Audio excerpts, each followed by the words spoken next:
So if you're going to use this to improve your sleep, do you use it right before you sleep or you can use it earlier in the day? Well, what we found, you can use it early in the day. The Google study we did, they actually improved their sleep by 47%, and we never had them listen to a sleep study. They only listened in the afternoon. If you can offload that stress sometime during the day in a natural way, the body will regulate into sleep easier at night. Right. Again, what's the protocol that you do? What time of day or how long before you sleep to improve sleep? What I said earlier was morning times. We have sessions for morning. We call it Brady Fit because in the morning you need a different brainwave training. When people say, oh, I meditate, I don't need that. Meditation is not the same thing. In fact, I could measure on one hand the 30,000 brains I've scanned and all the people that say they meditate, that they don't stress their brain out when they meditate because they didn't do anything for their default mode network. They still went there with their own monkey mind and they don't really, unless they're doing breath work. I found some people using breath work, they actually do regulate their brain because the breath is key to the nervous system function. So the morning time is important, the afternoon time is important, and the evening going to bed is important. Now, there's a saying, a little bit of something's better than a whole lot of nothing. So if you just fit it in when you can, but as long as you do this 3 times a week, you're going to keep up regulating your nervous system. You're going to think better, you're going to be smarter. We've shown in our studies with kids, they just become smarter. There's something called the Mozart effect. I don't know if you've ever read about it, but they play classical Baroque music in a classroom and kids are smarter. They don't teach them anything different, but what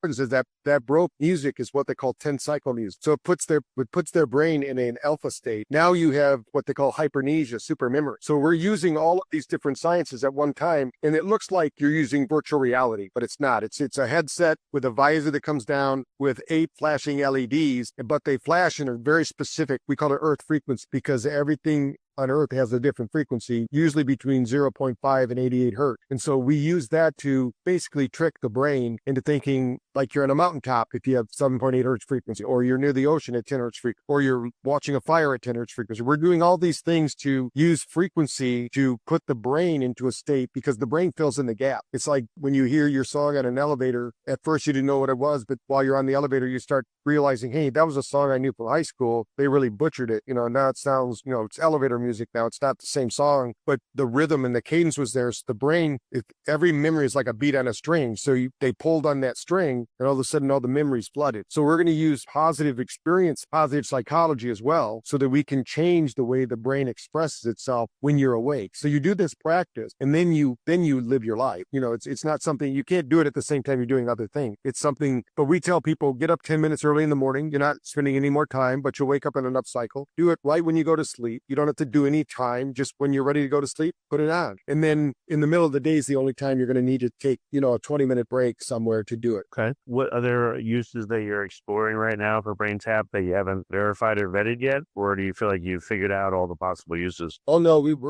we have 6 studies going on right now around the world. One of the ones we're most excited about, we're getting really good results, is Parkinson's.